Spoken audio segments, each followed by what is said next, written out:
ओम शांति। 6673 समानता और समीपता।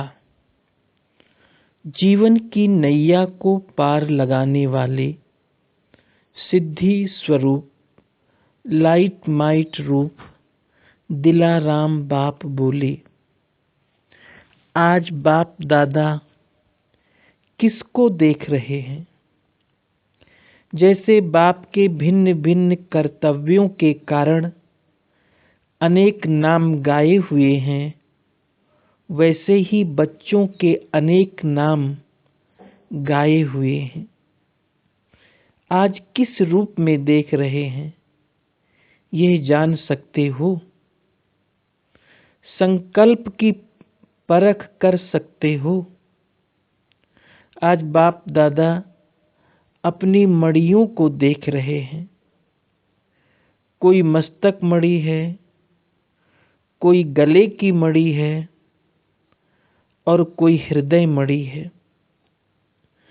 तीनों प्रकार की मड़ियों को देख हर्षित हो रहे हैं। आप सभी भी अपने को मड़ी समझते हो ना? ये मड़ियों का संगठन है।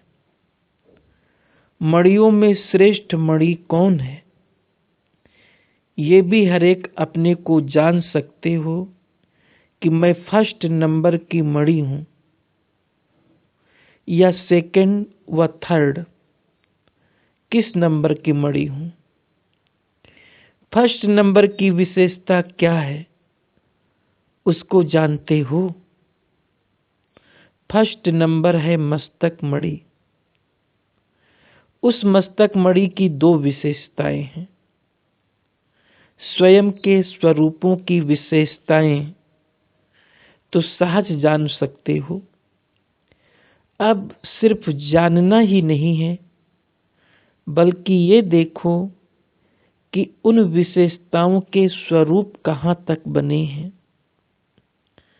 जिनका जो स्वरूप होता है उनको वर्णन करना सहज होता है। मैं कौन हूं, कैसी हूं, वो भी तो वर्णन करना है। सिर्फ दो विशेषताएं पूछ रहे हैं तो बहुत, लेकिन सिर्फ दो ही पूछ रहे हैं। भिन्न भिन्न विचार निकले। मस्तक मणि की दो विशेषताएं ये है, एक समानता और दूसरी समीपता। बाप दादा के समान इसमें आप सभी की बताई हुई बातें आ जाती है। बाप दादा लाइट और माइट रूप है ना, तो बाप समान अर्थात लाइट और माइट स्वरूप हो ही गए। बाप सर्वशक्तिवान है, तो बाप समान सर्व शक्तियां संपन्न हो ही गए। बाप सदा सिद्धि स्वरूप है, अर्थात सिद्धि को प्राप्त है ही। ऐसे बाप समान मस्तक मणि भी सर्व सिद्धि रूप है। जो बाप की महिमा है वो सर्व महिमा के योग्य अर्थात सर्व योग्यताओं का संपन्न स्वरूप है। दूसरी बात समीपता। बाप दादा के भी समीप, लेकिन बाप दादा के साथ ही सर्व विश्व की आत्माओं के संस्कार व स्वभाव के भी समीप हो। किसी भी प्रकार के संस्कार वाला हो, लेकिन बाप दादा के समीप होने के कारण, परखने की पावर होने के कारण, चुंबक के समान कितनी भी दूर वाली आत्मा को बाप दादा के समीप लाने वाले हैं। बाप के गुणों, बाप के कर्तव्यों के समीप लाने वाले हैं। समीप अर्थात चुंबक स्वरूप होगा। चुंबक समान और चुंबक के समीप होने के कारण सर्व शक्तियों के आधार से विश्व के उद्धार करने के निमित्त बनते हैं। तो समीप आत्माएं विश्व का आधार और विश्व का उद्धार करने वाली हैं। वो मस्तक मणि हैं। ऐसे मस्तक मणि हर संकल्प में, हर कर्म में अपने को विश्व का आधार और उद्धार मूर्त समझकर हर कदम उठाते हैं। अर्थात अभी से ही वो ताज तख्त नसीन होते हैं। भविष्य का ताज और तख्त इस ताज और तख्त के आगे कुछ भी नहीं है। ऐसी महान आत्माएं ही ऐसे महान ताज और तख्त के अधिकारी होते हैं। सदा ताज और तख्तधारी बनकर चलने वाली होती हैं। कभी ताज उतार दे, कभी तख्त छोड़ दे, ऐसे तो नहीं। हर समय ताज और तख्तधारी। तो ताज और तख्त को जानते हो ना। विश्व के महाराजन बनने से भी अभी का ताज तख्त सर्वश्रेष्ठ है। अगर संगम युग के राजा नहीं बने तो भविष्य के भी नहीं बन सकते। तो ऐसे समझें कि ये सभी महाराजाओं की सभा लगी हुई है। भविष्य तख्त पर तो नंबरवार एक बैठेगा। वहां एक के बजाय दो नहीं बैठ सकते। युगल मूरत तो एक ही युगल हो गया। लेकिन संगम का तख्त इतना बड़ा है जो जितने भी चाहें बैठ सकते हैं। स्थान है लेकिन स्थिति चाहिए। बिना स्थिति के तख्त पर स्थान नहीं मिल सकता। तो सभी ने अपना अपना स्थान ले लिया है कि अभी बुकिंग कर रहे हो। अगर ताजधारी ना होंगे तो तख्त नसीन भी नहीं बन सकते। इस तख्त की कंडीशन बहुत कड़ी है बहुत बड़ा। लेकिन तख्त जितना बड़ा है उसको उतनी कंडीशन भी बड़ी है। मैं विश्व कल्याणकारी हूं, ये जिम्मेवारी का ताज धारण कर लिया है। हर कार्य में विश्व कल्याणकारी बन कार्य करते हो या अपने ही कल्याण में लगे हो।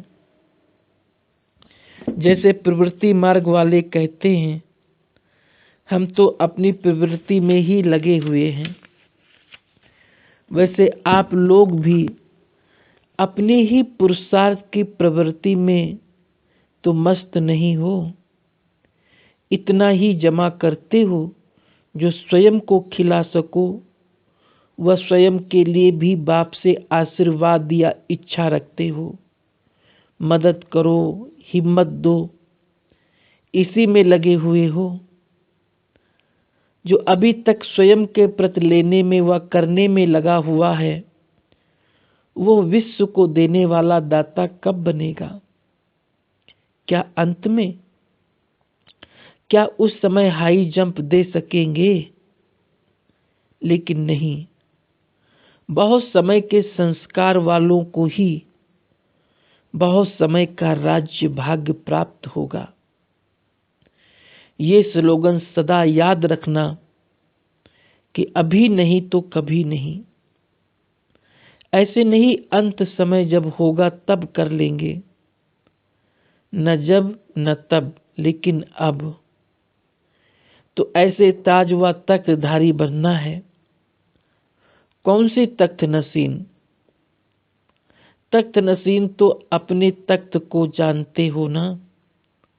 बाप के दिल तख्त नसीन। इस दिल तख्त की यादगार निशानी देखी है। दिल ही तख्त है। इसकी यादगार निशानी कौन सी है? जहां बैठे हो वही यादगार है। दिलवाला है ना। ये दिलवाला ही दिल लेने और देने वालों का यादगार है। दिल तख्त नसीन कौन हो सकता है? जो दिलाराम को दिल देने वाला और बाप का दिल लेने वाला है। सिर्फ देना नहीं, जिसको लेना और देना दोनों आता है, वो है दिल तख्त नसीन। बाप का दिल कैसे लेंगे? कोई की भी दिल कैसे ली जाती है? जो उनके दिल का श्रेष्ठ संकल्प हो, उस संकल्प को पूरा करना अर्थात दिल लेना। तो बाप का दिल लेना अर्थात विश्व कल्याणकारी बनना, विश्व के प्रति सर्व शक्तियों का दाता बनना। फिर लेना भी आता है या सिर्फ देकर ही खुश हो गए? देना सहज है व लेना सहज है। कौन सा सस्ता सौदा है? वास्तव में अगर देना आता है तो लेना ऑटोमेटिकली आ जाता है। दिल दिया बाप दादा को, तो जिसको दे दिया उसकी दिल हो गई ना। जो चीज दे देते हैं तो वो चीज किसकी रहती है? आपकी या जिसको दी उसकी? दे तो दी ना, फिर वापस भी लेते रहते हो। कुछ दिल का टुकड़ा रखते रहते हो। अभी तक भी ऐसा है क्या?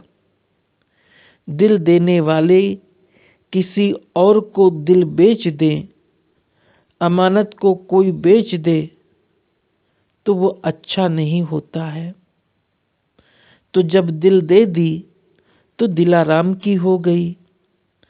दिलाराम की जो उनके दिल का संकल्प, वही आपके दिल का संकल्प होगा या फर्क होगा? दिल लेना क्या है? जो बाप का संकल्प, वो अपना संकल्प। जब दिल उनका हो गया तो संकल्प भी एक ही होगा, फर्क नहीं होगा। तो देने वाले को लेना भी आएगा या मुश्किल लगेगा?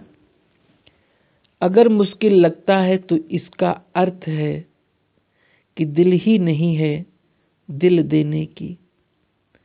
अपने पास कोई टुकड़ा रखा है, जरा भी टुकड़ छिपाकर ना रखना। जिसको देना व लेना दोनों ही आ जाए, वो होशियार हुआ ना। इस पर एक कहानी भी है, बहुत प्रसिद्ध कहानी है। अपनी कहानी भूल गई है। जो अपने दिल का टुकड़ा छिपा कर रखते हैं, उसकी कहानी है। सत्यनारायण की कथा है। जिसको अमूल्य चीज समझकर छिपाया, वो कखपन हो गई। यहाँ भी सत्य बाप, जो सत्यनारायण बनाने वाला है, उनसे अगर जरा भी दिल का टुकड़ा छिपा कर रखा तो इस जीवन की नैया का क्या हाल होगा? कखपन हो जाएगा, अर्थात कुछ भी प्राप्ति नहीं होगी। हाथ खाली रह जाएगा। एक पैसे की चोरी करने वाले को भी चोर ही कहेंगे ना। अगर कोई 1000 की चोरी करे और कोई 1 पैसे की चोरी करे, कहेंगे दोनों को ही चोर है ना। हल्का चोर बार बार चोरी करता है, बड़ा चोर एक ही बार करता है। तो इसलिए दिल को दिया तो दिया, लेकिन इस दिल देने वाले सदा मस्तक मणि के समान लाइट हाउस माइट हाउस होते हैं। यहाँ सिर्फ लाइट हाउस नहीं बनना है, लेकिन साथ साथ माइट हाउस भी बनना है। ऐसे को ही मस्तक मणि कहा जाता है। अभी बताओ, मस्तक मणि हो? जैसे मस्तक स्मृति का स्थान होता है, वैसे मस्तक मणि की निशानी सदा स्मृति स्वरूप हो। मस्तक मणि बहुत अच्छा श्रृंगार होता है। अगर मस्तक पर मणि चमके तो कितना अच्छा श्रृंगार होता है। मस्तक मणि सर्वश्रेष्ठ श्रृंगार है। श्रृंगार की तरफ स्वतः ही सभी की दृष्टि जाती है। ऐसे मस्तक मणियों के ऊपर विश्व के सर्व आत्माओं की नजर अर्थात आकर्षण स्वतः होती है। ऐसे मस्तक मणि हो। अगर अंधियारे के बीच मणि को रख दो तो क्या दिखाई देगा? लाइट देने का भी कार्य करेगी। तो इस विश्व की अंधियारी रात में चारों ओर के अंधकार के बीच ऐसे मस्तक मणि क्या कर्तव्य करेंगे?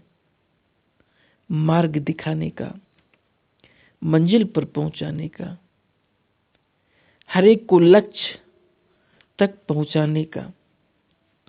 तो ऐसे मस्तक मणि हो या कभी कभी खुद ही भटक जाते हो। जो स्वयं भटका है क्या वो दूसरों को मंजिल तक पहुंचा सकेगा? ऐसे मस्तक मणि कभी भी व्यर्थ संकल्पों के भिन्न भिन्न प्रकार के अनेक छोटी छोटी गलियों में भटकेंगे नहीं। ये भी अनेक प्रकार की गलियां हैं जिसमें जाने से मंजिल से भटक जाते हो। तो गलियों में अभी घूमते तो नहीं रहते हो। जब एक बाप की मत और एक ही लगन में मगन होंगे तो क्या एक की मत पर चलने वाले एक रस नहीं होंगे? अगर एक रस नहीं है तो अवश्य एक मत में दूसरी मत मिक्स करते हो। अगर एक मत हो तो एक रस जरूर हो। ये पुराने संस्कार भी यदि मिक्स करते हो तो वो एक की मत नहीं, ये आत्मा की मत, आत्मा के अपने कर्मों के बने हुए संस्कार हैं। परमात्म ज्ञान द्वारा बने हुए संस्कार नहीं।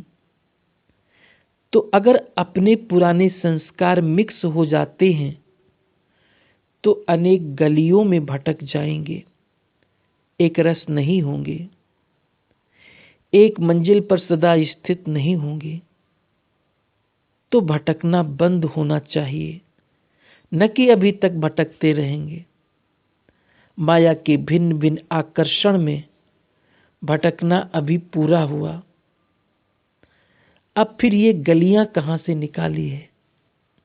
व्यर्थ संकल्पों की, अपने ही स्वभाव की इन गलियों में भटकना बंद होना चाहिए।